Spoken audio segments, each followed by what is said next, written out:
കഴിഞ്ഞ നിയമസഭാ തെരഞ്ഞെടുപ്പിൽ പോലും അവരുടെ സ്ഥാനാർത്ഥികൾ മത്സരിച്ചിട്ടുണ്ട്. അപ്പോൾ DMK PV അൻവർ മുന്നോട്ട് വെക്കുന്ന DMK democratic movement of Kerala ഒരു കൂട്ടായ്മയാണ്, ഒരു സംഘടനയാണ്, രാഷ്ട്രീയ പാർട്ടിയല്ല.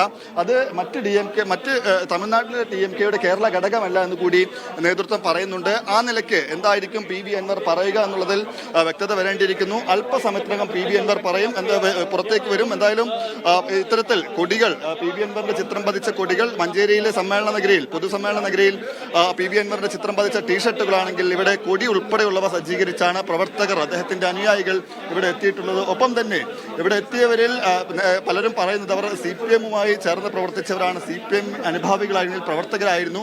എന്നാൽ PV അൻവറിന്റെ നിലപാടുകളിൽ ശരിയെന്ന് തോന്നിയാണ്, PV അൻവർ പറയുന്നതാണ് കൃത്യമെന്ന് മനസ്സിലാക്കിയാണ് ഇപ്പോൾ അദ്ദേഹത്തോടൊപ്പം ചേർന്നിരിക്കുന്നത്, അദ്ദേഹം മുന്നോട്ട് വെക്കുന്ന കൂട്ടായ്മയുടെ ഭാഗമാകുന്നതെന്നാണ് അവർ ഓരോരുത്തരും പ്രഖ്യാപിക്കുന്നത്. ആ നിലയ്ക്ക് വലിയ പിന്തുണ അദ്ദേഹത്തിന്റെ ജന്മനാട്ടിൽ ഒതായിൽ നിന്ന് കിട്ടുന്നു. അദ്ദേഹത്തിന്റെ മണ്ഡലത്തിൽ നിന്ന്, നിലമ്പൂർ മണ്ഡലത്തിന്റെ വിവിധ ഭാഗങ്ങളിൽ നിന്നുള്ളവരാണ് ഇവിടെ ഇപ്പോൾ എത്തിയിട്ടുള്ളത്. രാഷ്ട്രീയ കൗതുകം കൂടി കാണാൻ കഴിയുന്നുണ്ട്. സാധാരണഗതിയിൽ നമ്മളിപ്പോ കേരളത്തിൽ രാഷ്ട്രീയ പാർട്ടികളിൽ ഈ ടീഷർട്ടിലോ അല്ലെങ്കിൽ വാഹനങ്ങളിലോ കൊടിതോരണങ്ങളിലോ ഒന്നും നേതാക്കളുടെ ഫോട്ടോകൾ കാണാറില്ല. അത് തമിഴ്നാട്ടിൽ DMK-യിലൊക്കെയാണ് നമ്മൾ അങ്ങനെ കണ്ടിട്ടുള്ളത്, അല്ലേ?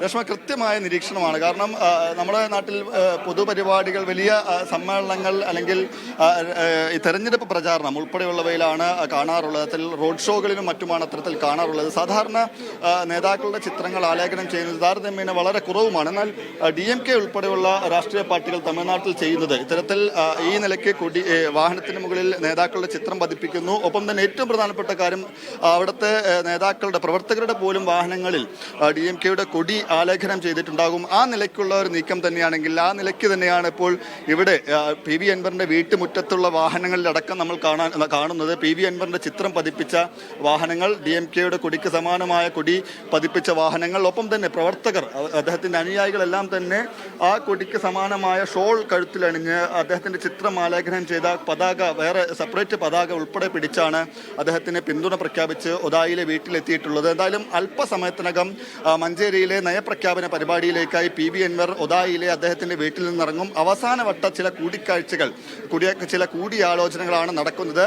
പ്രധാനപ്പെട്ട കാര്യം, ചില സസ്പെൻസുകൾ ഈ പരിപാടിയിൽ, പൊതുസമ്മേളനത്തിൽ ഉണ്ടാകുമെന്ന സൂചനകൾ വന്നു കഴിഞ്ഞു. നേരത്തെ ചന്തക്കുന്നിൽ ആദ്യ സമ്മേളനം വിളിച്ചപ്പോൾ, വിശദീകരണ യോഗം വിളിച്ചപ്പോൾ ആ സമ്മേളനത്തിൽ സസ്പെൻസായി എത്തിയത് CPM-ന്റെ മരുത മുൻ ലോക്കൽ സെക്രട്ടറി ആയിട്ടുള്ള EA സുഗുവാണ്. അദ്ദേഹം എടക്കര ഏരിയ കമ്മിറ്റി അംഗവുമായിരുന്നു. 3 വർഷം മുമ്പ് വരെ CPM-ന്റെ പ്രാദേശിക നേതാവായി പ്രവർത്തിച്ചിരുന്ന EA സുഗുവാണ് ചന്തക്കുന്നിലെ PV അൻവറിന്റെ ആദ്യ വിശദീകരണ യോഗത്തിൽ സ്വാഗതം പറഞ്ഞത്. അത് ഏവർക്കും അപ്രതീക്ഷിതമായിരുന്നു, ഞെട്ടിക്കുന്നതായിരുന്നു. ആ നിലയ്ക്ക് ചില ഞെട്ടിക്കലുകൾ, അപ്രതീക്ഷിത നീക്കങ്ങൾ ഇന്നും ഉണ്ടാകുമെന്ന സൂചനയാണ് EA സുഗു തന്നെ പറയുന്നത്. അത് 1 മണിക്കൂറിനുള്ളിൽ മഞ്ചേരിയിലെ സമ്മേളന നഗരിയിൽ PV അൻവർ എത്തുന്നതോടൊപ്പം കാണാൻ കഴിയും. ആരെല്ലാം പങ്കെടുക്കുമെന്ന കാര്യത്തിൽ അപ്പോൾ കൃത്യമായൊരു വിവരം ലഭിക്കും. അതിൽ സസ്പെൻസ് ഉണ്ട് എന്ന് തന്നെയാണ് അദ്ദേഹത്തോടൊപ്പം, PV അൻവറിനോടൊപ്പമുള്ള അടുത്ത അനുയായികൾ, അദ്ദേഹത്തിന്റെ അണികൾ പറയുന്നത്. എന്തായിരിക്കും ഈ നയപ്രഖ്യാപനത്തിൽ PV അൻവർ പറയുക, എന്തെല്ലാമാണ് പറയുക, ഈ DMK സഹകരണവുമായി ബന്ധപ്പെട്ട കാര്യങ്ങൾ എങ്ങനെയായിരിക്കും, ഒപ്പം തന്നെ വരാനിരിക്കുന്ന തെരഞ്ഞെടുപ്പുകളിൽ എങ്ങനെയായിരിക്കും തന്റെ പ്രവർത്തനം, തന്റെ മുന്നോട്ട് പോക്ക് എന്നുള്ള കാര്യങ്ങളിലടക്കം നയപ്രഖ്യാപനത്തിൽ PV അൻവർ വിശദീകരണം നൽകും, ഒരു വ്യക്തത തരും.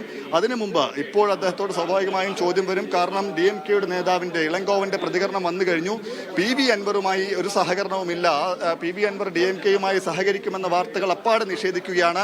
ഒപ്പം തന്നെ CPM-ന്റെ വിമതനായി നിൽക്കുന്നയാളെ DMK-യുമായി സഹകരിപ്പിക്കാൻ കഴിയില്ല എന്ന് കൂടി പറഞ്ഞു വെക്കുന്നു. അപ്പോൾ അക്കാര്യത്തിൽ PV അൻവറിന് എന്താണ് പറയാനുണ്ടാവുക എന്ന പ്രതികരണം ഇപ്പോൾ നമ്മൾ പ്രതീക്ഷിക്കുന്നുണ്ട്. ഇപ്പോൾ തന്നെ അദ്ദേഹത്തിന് പുറത്തേക്ക് വരുമ്പോൾ തന്നെ ഇക്കാര്യത്തിൽ ഒരു മറുപടി നമ്മൾ പ്രതീക്ഷിക്കുന്നുണ്ട്. കൃത്യമായൊരു മറുപടി നൽകുമോ എന്നുള്ളതിലും വ്യക്തതയില്ല.